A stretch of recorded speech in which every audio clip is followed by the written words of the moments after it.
नमस्कार सांग मैंने जय जगन्नाथ मो समर आप चैनल स्वागत गोटे गाँव रोटे बुढ़ी मरीगला किंतु शला गाँव एत लोक कहीं गोटे पुड़ीते आइले केने पुड़ीते आइले मुझे से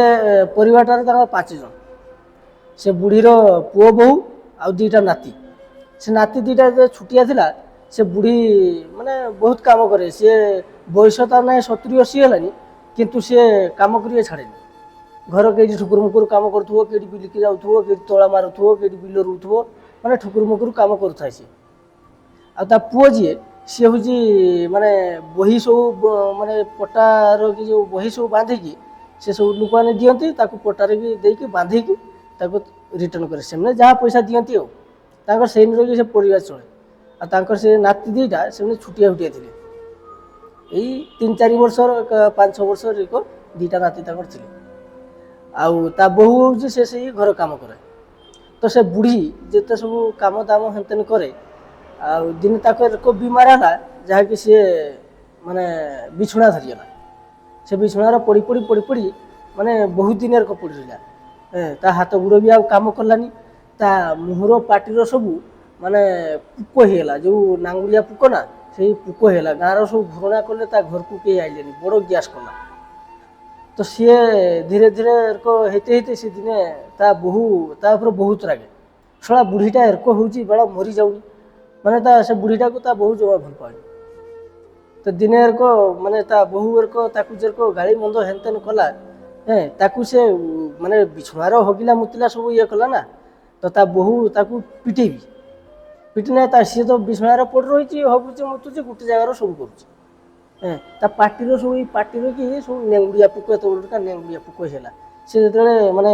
अल्प बयस थिला 50-60 वर्ष कि ता तलकू थिला से लोक मानू बहुत गाड़ी कर बहुत गाड़ी दी दुनिया है तो पाटर पुक पड़ो ये कर सी जो मरिया अवस्था है निजिका पाटर पुक पड़ा गाँ लोक से घृणा कले घर को भी जाइले माने एरक अवस्था होगा से बुढ़ी दिने राति 1 गंतु से बुढ़ीटा मरीगला तो कहीं ठीक पाई ना राति 1 बजे से मरी सका समस्ते देखले जे ता घर लोक जा डाकिले माँ माँ माँ ता नाती दीटा भल पाते नाती जा डाकिला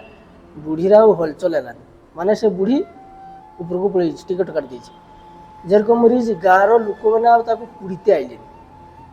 कहीं छुईले भी ना ता पाटर नांगुड़िया पुक होती कि कहीं छुईते भी आइले गैस भी करुच्ची किए आइब तो से गाँव 3टा लोक माने बड़ साहसी आउ से मनीष पुड़ियार धुरंधर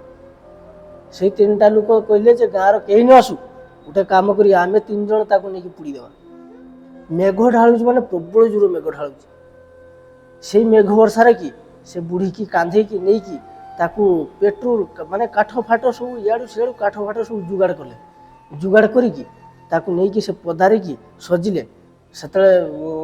आज क्या कम से कम 15-20 वर्ष तल कथा कहूँ मु भी छुटिया थी मोर ख्याल अच्छी से मुझे कहानीटा कहूँ तुमको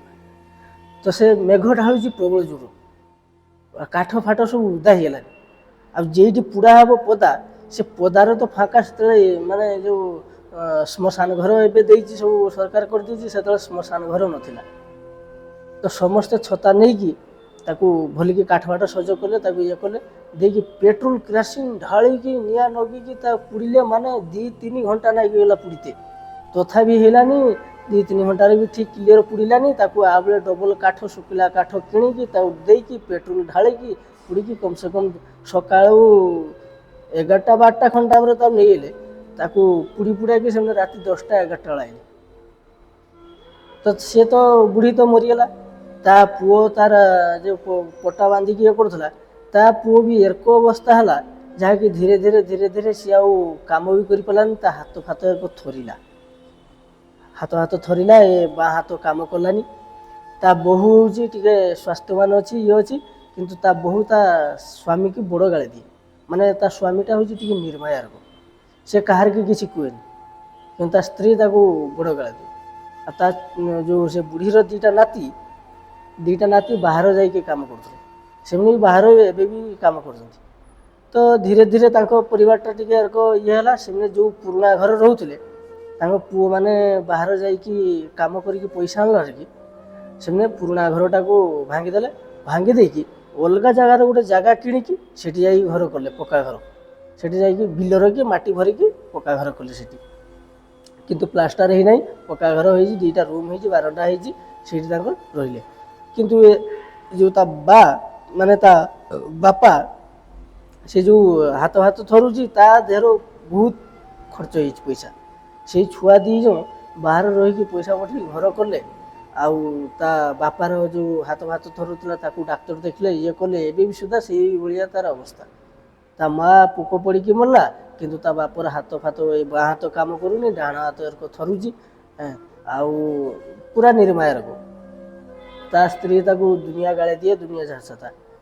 ତୋର ଏରକ ହେଇଥାଏ ତା ବଡ଼ ପୁଅକୁ ବାହା କଲା। ବାହା କରିକି ତା ବଡ଼ ପୁଅର 2ଟା ଝିଅ, ପୁଅ ନାହିଁ 2ଟା ଝିଅ। ତ ତାପରେ ତା ବଡ଼ ପୁଅ ଏରକ ରହିଲା, ତା ବଡ଼ ପୁଅ ତା ବୋହୂକୁ ନେଇଗଲା, ସେଠି କିଛି ଦିନ ରହିଲା, ଫେର ସେମାନେ ଘରକୁ ଆସିଲେ। ତାପରେ ତା ସାନ ପୁଅ ପାଇଁ ଇଆଡ଼େ ସିଆଡ଼େ ଦୁନିଆଡ଼େ ଝିଅ ଦେଖାଗଲା, କିନ୍ତୁ ଝିଅ ମିଳିଲାନି। ଝିଅ ଯାକ ମିଳିଲାନି। କେରକ କିଛି ବର୍ଷ ପରେ ତା ପୁଅର ଯେଉଁ ସାନ ପୁଅର ବୟସ 32-33 ହେଇଗଲା। 33 ଯାକ ହେଇଗଲା। ତା ସାନ ପୁଅ ପାଇଁ ଝିଅ ଖୋଜି ଗୋଟେ ଜାଗାରେ ଝିଅ ମିଳିଲା। ତା ସାନ ପୁଅର ଏବେ ବାହାଘର ହେଇଛି। ଆଉ ତାଙ୍କ ପରିବାରର ବାହାଘର ହେଇସାରିଲା ପରେ ତାଙ୍କ ପରିବାରର ଭଲରେ ଚଳିଛନ୍ତି, କିଛି ଅସୁବିଧା ନାହିଁ। ତ ଏଇ ଥିଲା ଗୋଟେ ଛୋଟିଆ କାହାଣୀ। ଯଦି ଭିଡ଼ିଓ ଭଲ ହେଇଛି ଲାଇକ୍ କର, ଚ୍ୟାନେଲକୁ ସବସ୍କ୍ରାଇବ୍ କର। ଆଉ ଯାହା କରିବେ ଆଉ ଆପଣ